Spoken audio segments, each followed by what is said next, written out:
Hello, hello po. Magmumuha po tayo ngayon ng kalabasa kasi yan ang gagulayin po natin ngayon. Yan na po, hiniwa ko na po siya. Mayon po akong niyog at kasi atin po siyang gagatan. Isahin po muna natin sa bawang, sibuyas, luya at atin po siyang brown natin po para bago natin ilagay po ang kalabasa.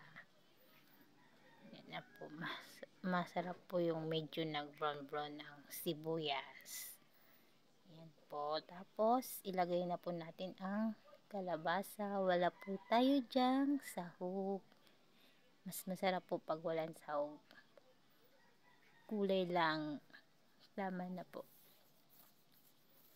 sarap na po yan. Yan po, atin po siyang halo-haluin at tayo po ay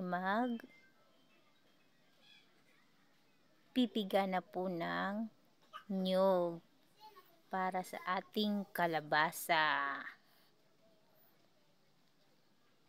Ating lang muna po siya. Yan na po, piniga na po.